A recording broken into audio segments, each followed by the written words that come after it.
오늘 하나님께서 우리에게 주시는 말씀은 시편 71편 1절에서 13절까지의 말씀입니다. 시편 71편 1절에서 13절까지의 말씀입니다.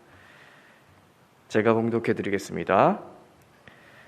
여호와여, 내가 주께 피하오니 내가 영원히 수치를 당하게 하지 마소서. 주의 의로 나를 건지시며 나를 풀어주시며 주의 귀를 내게 기울이사 나를 구원하소서. 주는 내가 항상 피하여 숨을 바위가 되소서. 주께서 나를 구원하라 명령하셨으니 이는 주께서 나의 반석이시요 나의 요새이심이니이다. 나의 하나님이여, 나를 악인의 손은 곧 불의한 자와 흉악한 자의 장중에서 피하게 하소서. 주 여호와여, 주는 나의 소망이시요 내가 어릴 때부터 신뢰한 이시라. 내가 모태에서부터 주를 의지하였으며 나의 어머니의 배에서부터 주께서 나를 택하셨사오니 나는 항상 주를 찬송하리이다. 나는 무리에게 이상한 징조같이 되었사오나 주는 나의 견고한 피난처시오니 주를 찬송함과 주께 영광 돌림이 종일토록 내 입에 가득하리이다. 늙을 때 나를 버리지 마시며 내 힘이 쇠약할 때 나를 떠나지 마소서. 내 원수들이 내게 대하여 말하며 내 영혼을 엿보는 자들이 서로 꾀하여 이르기를 하나님이 그를 버리셨은즉 따라잡으라. 건질 자가 없다 하오니 하나님이여, 나를 멀리하지 마소서. 나의 하나님이여, 속히 나를 도우소서. 내 영혼을 대적하는 자들이 수치와 멸망을 당하게 하시며 나를 모해하려는 자들에게는 욕과 수욕이 덮이게 하소서. 아멘. 네, 오늘 시편 71편은 많은 학자들이 다윗이 그의 셋째 아들 압살롬이 반란을 일으켰을 때 지은 시일 것이라고 말합니다. 그렇게 보면 이 시편의 기자인 다윗은 이미 노년에 이르렀다고 볼 수가 있습니다. 그렇기 때문에 제목이 없는 이 시편 71편에 제목을 짓는다면 고난에 빠진 노인의 기도라고 지을 수 있을 것입니다. 본문 후반부인 9절부터 13절까지를 보면 시인은 나이가 많이 들고 몸이 쇠약해졌음에도 불구하고 악의에 찬 원수들의 위협을 받고 있는 상황입니다. 그러나 6절부터 8절까지를 보면 자신의 모태에서부터 선택하신 하나님을 의지함으로 소망을 가지고 그분이 자신의 피난처가 되신 것을 찬양하며 그분께 영광을 돌리고 있습니다. 이렇게 오늘 본문 말씀은 세 부분으로 나눠진다고 할 수 있습니다. 1절에서 3절까지는 자신을 악의와 불의한 자에게서 구원해달라는 기도이며 5절에서 8절까지는 모태에서부터 자신의 피난처 대신 하나님을 신뢰하는 기도, 그리고 9절에서 마지막 절까지는 그가 현재 악인에게 당하고 있는 고난과 그 고난에서 구원해달라고 하는 탄원의 기도로 이루어져 있습니다. 시편 기자는 이렇게 자신의 피난처 대신 하나님께 피하니 자신이 당하는 수치를 면하게 해달라고 하나님께 간구하고 있는 것입니다. 여기서 그가 하나님의 구원을 신뢰하는 근거는 본문 2절에 주의 의로 나를 건지시며 나를 풀어주시며 주의 귀를 내게 기울이사 나를 구원하소서라는 말씀에 나오는 주의 의라고 할 수 있습니다. 그 하나님의 의로 건짐받기를 원하는 시편 기자는 하나님께서 그의 피할 바위가 되시기를 간구하고 있는 것입니다. 그리고 그는 하나님께서 악인의 손에서 불의한 자와 흉악한 자에게서 자신을 건져달라고 그분의 의를 의지하고 구하고 있는 것입니다. 이렇게 시편 기자는 담대하게 하나님의 의를 믿는 그의 믿음을 고백하고 있습니다. 자신이 모태에 있을 때부터 하나님이 자신을 택하신 것과 그로 인해 하나님을 신뢰하는 믿음입니다. 그는 늙고 힘이 쇠약해져 있는 가운데 그를 해하려는 악인들에게 고난을 받고 있지만 하나님이 자신의 숨을 바위가 되시며 자신의 반석이시며 요새이심을 고백하고 있는 것입니다.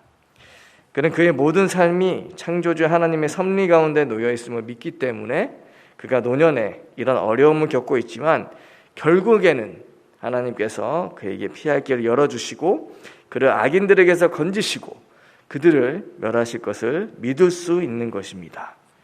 그렇기 때문에 시편 기자는 오늘 6절의 말씀처럼 그 하나님을 항상 찬송할 수 있었던 것입니다.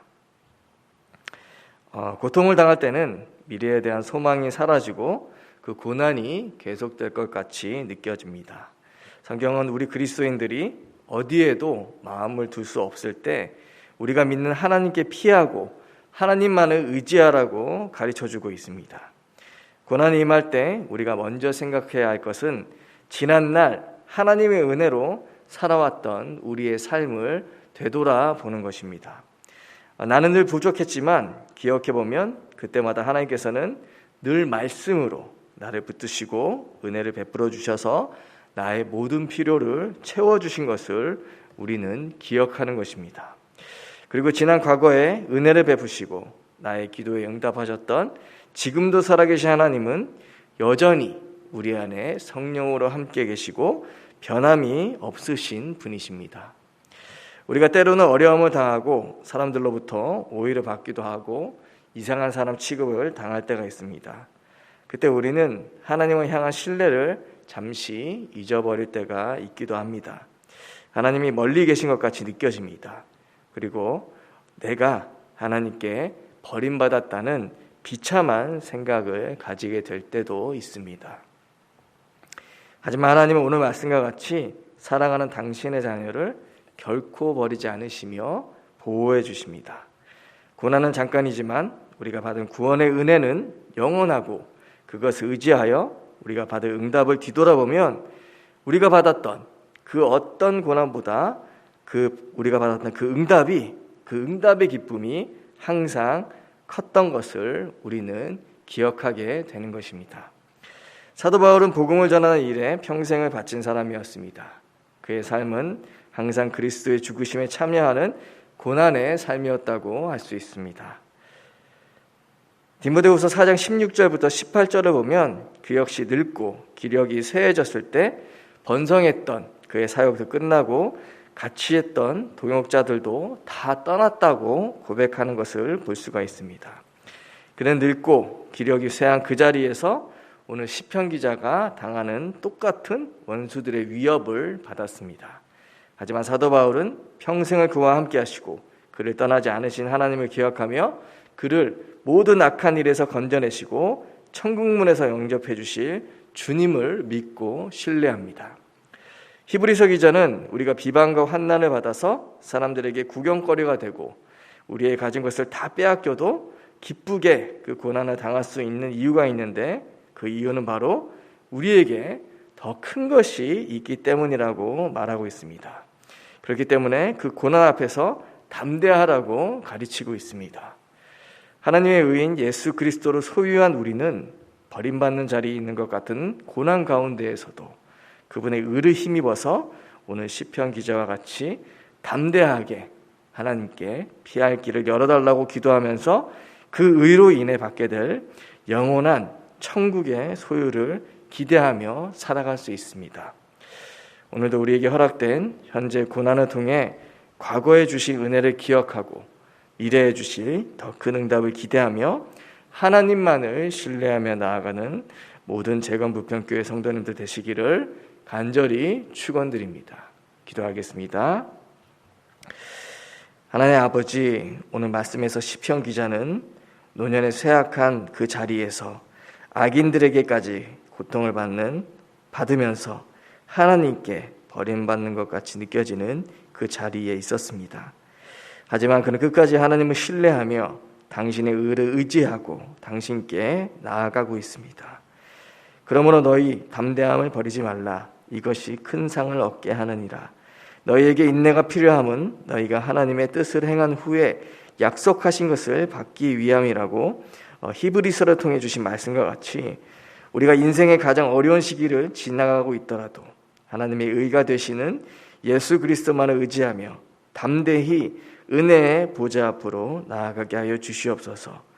죽기까지 우리를 사랑하사 우리를 구원하신 예수 그리스도의 사랑을 기억하며 이 땅이 아닌 천국의 소망을 품고 우리의 피난처 되시고 우리를 이 모든 고통과 고난에서 구원하실 하나님만을 믿는 믿음으로 오늘을 살아가게 하여 주시옵소서.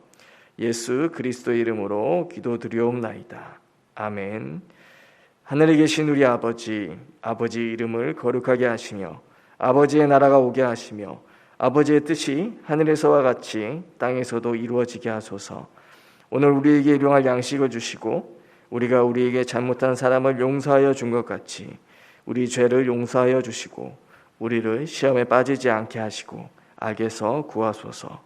나라와 권능과 영광이 영원히 아버지의 것입니다. 아멘.